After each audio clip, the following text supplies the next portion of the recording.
నమస్కారం. City news కి స్వాగతం. కార్మికుల సంక్షేమమే కూటమి ప్రభుత్వ ధ్యేయమని, పరిశ్రమల్లో పనిచేసే కార్మికుల భద్రతకు ప్రభుత్వం అత్యంత ప్రాధాన్యత కల్పిస్తుందని ప్రభుత్వ చీఫ్ విప్ జీవి ఆంజనేయులు అన్నారు. వినుకొండ పట్టణంలోని ఆర్టీసీ బస్టాండ్ వద్ద టీఎన్టీయూసీ కార్యాలయంలో గురువారం మేడే వేడుకల్లో చీఫ్ విప్ జీవి పాల్గొన్నారు. ఈ సందర్భంగా జీవి మాట్లాడుతూ కార్మికుల హక్కులను కాపాడేందుకు ప్రభుత్వం కృషి చేస్తుందన్నారు. కార్యక్రమంలో డీసీసీబీ చైర్మన్ మక్కెన మల్లికార్జునరావు, జనసేన నాయకులు నాగశ్రీను రాయల్, కార్మిక సంఘాల నాయకులు పాల్గొన్నారు. కార్యక్రమంలో పాల్గొన్న అందరికీ పేరు పేరున మేడే శుభాకాంక్షలు. ఈ మేడే సందర్భంగా తెలుగునాడు ట్రేడ్ యూనియన్ ఆర్టీసీ సోదరులందరూ కూడా ఈరోజు చక్కటి కార్యక్రమాన్ని ఏర్పాటు చేసినందుకు హృదయపూర్వక అభినందనలు. ఈరోజు ప్రపంచ వ్యాప్తంగా కార్మిక సోదరులందరికీ ఓ పండుగ. మే 1వ తారీఖున జరిగే మేడే రోజు ప్రపంచ కార్మిక దినోత్సవం. ఈ రోజు తెలుగుదేశం ప్రభుత్వం, ఎన్డీఏ ప్రభుత్వం, ముఖ్యమంత్రి చంద్రబాబు నాయుడు గారు కార్మికుల సోదరుల యొక్క సమస్యలను పరిష్కరిస్తూ ముందుకు పోతా ఉన్నారు. అనేక సమస్యలు ఉన్నాయి, ఆ సమస్యలను అధిగమిస్తూ ముందుకెళ్తున్నారు. అలాగే ఈ రోజు కార్మికులకు ఇన్సూరెన్స్ సౌకర్యాలు, అలాగే కార్మికులకి హాస్పిటల్ వైద్యం సదుపాయాలు ఇవన్నీ కూడా ఈ రోజు ఎన్డీఏ ప్రభుత్వం ఇంప్లిమెంట్ చేస్తా ఉంది.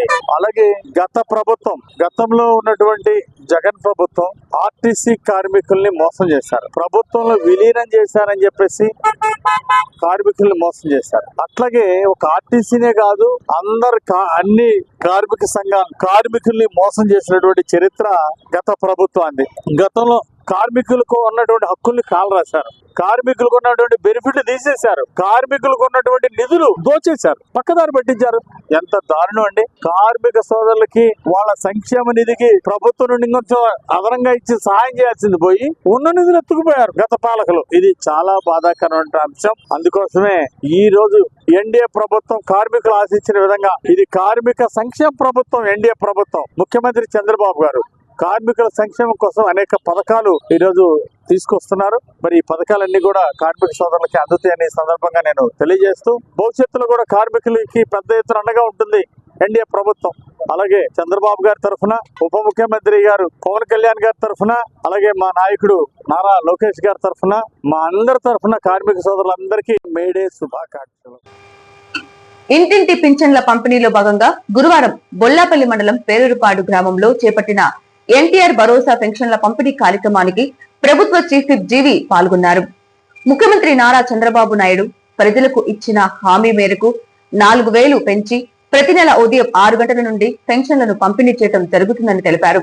పేదల సంక్షేమానికి ప్రభుత్వం పెద్దపీట వేస్తుందని, అర్హులైన ప్రతి ఒక్కరికి సంక్షేమ పథకాలు అందుతాయని ఆయన స్పష్టం చేశారు. కార్యక్రమంలో మాజీ ఎమ్మెల్యే మక్కెన మల్లికార్జునరావు, కూటమి నాయకులు తదితరులు పాల్గొన్నారు. ఈ పెన్షన్ డిస్ట్రిబ్యూషన్ కార్యక్రమంలో పాల్గొన్న ప్రతి ఒక్కరికి, మా మహిళా తల్లులకి అందరికీ పేరు పేరు హృదయపూర్వక నమస్కారం తెలియజేస్తున్నాం. ఈ రోజు ప్రజలందరూ సంతోషంగా ఉన్నారు. గతంలో చూసాం 5వ తారీఖు వచ్చిందో తెలియదు, 10వ తారీఖు వచ్చిందో తెలియదు, ఎప్పుడు ఇస్తారో తెలియదు. ఈ రోజు మాత్రం ముఖ్యమంత్రి గారు చంద్రబాబు గారి ఆదేశాల ప్రకారం ఉదయం 5ంటికి 6ంటికి వచ్చి తలుపు కొట్టి, అయ్యా నీ పెన్షన్ ఇదో డబ్బులు తీసుకొని ఇంటికి వచ్చేస్తున్నారు. ఇల్లు తిరిగి ఒకే రోజు ఉదయం సాయంత్రం.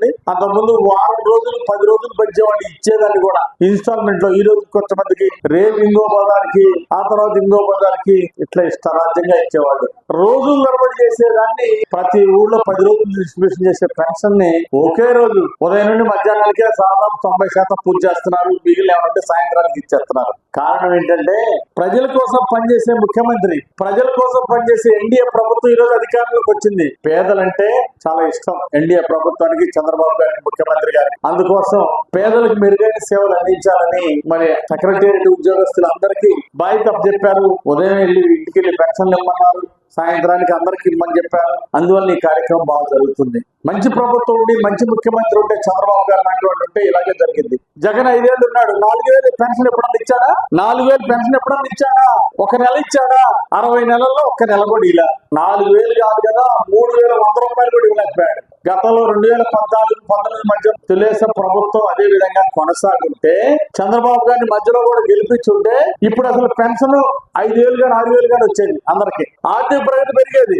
డబ్బులు సంపాదించిన వాళ్ళు ఏం చేస్తారు? ఇంక 2 ఎకరాలు పొలం కొనుక్కుంటారు, బ్రహ్మాండమైన ఇల్లు కట్టుకుంటారు. అంతేనా కాదా?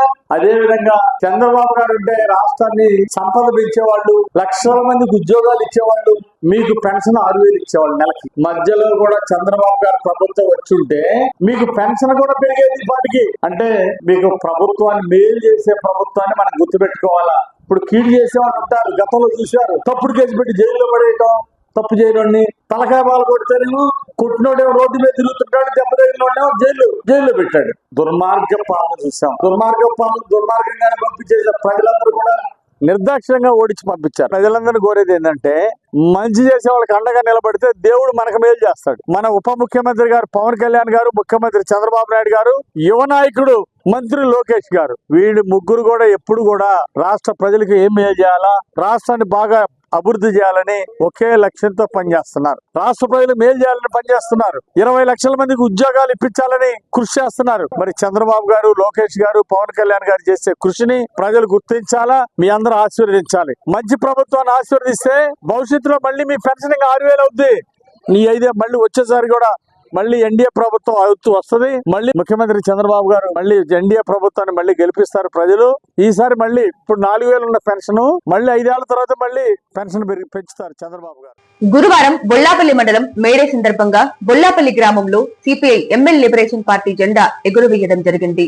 తర్వాత మాలపాడు గ్రామంలో గ్రామ శాఖ ఆధ్వర్యంలో సిపిఐ ఎమ్మెల్యే లిబరేషన్ పార్టీ జెండా ఎగురవేసిన అనంతరం జిల్లా పార్టీ కార్యదర్శి తోట ఆంజనేయులు మాట్లాడుతూ 1889వ సంవత్సరంలో అమెరికా నగరంలోని చికాగో పట్టణంలో కార్మికుల హక్కుల కోసం పెద్ద ఎత్తున పోరాటం చేసి ఆ పోరాటంలో అమరులైనటువంటి వారి త్యాగాల ఫలితంగా కార్మిక హక్కులను, పని గంటలను సాధించుకోవటం జరిగిందన్నారు. ఈ రోజున కేంద్ర రాష్ట్ర ప్రభుత్వాలు కార్మిక వ్యతిరేక విధానాలని అవలంబిస్తూ కార్మిక చట్టాలను రద్దు చేసి 4 లేబర్ కోర్టులు తీసుకువచ్చి కార్మికులు సాధించుకున్న హక్కులని కాలరాసి కార్మిక సంఘాలు పట్టించుకోకుండా కార్పొరేట్ అనుకూలమైనటువంటి చట్టాలు తీసుకురావటం జరిగిందని, మే 20వ తారీఖున కార్మిక సమ్మె జయప్రదం చేయడం ద్వారా కేంద్ర ప్రభుత్వ వైఖరికి నిరసనగా కార్మికుల లోకం గలమెత్తి పోరాటాలు చేయాలని కొనియాడారు. ఈ కార్యక్రమంలో మండల కార్యదర్శి, సిబ్బంది, నాయక్, మాబు కోటయ్య మరికొంతమంది పాల్గొనడం జరిగింది. సిటీ న్యూస్ ఇంతటితో సమాప్తం. తిరిగి రేపటి సిటీ న్యూస్ లో మళ్ళీ కలుద్దాం. అంతవరకు సెలవు. నమస్కారం.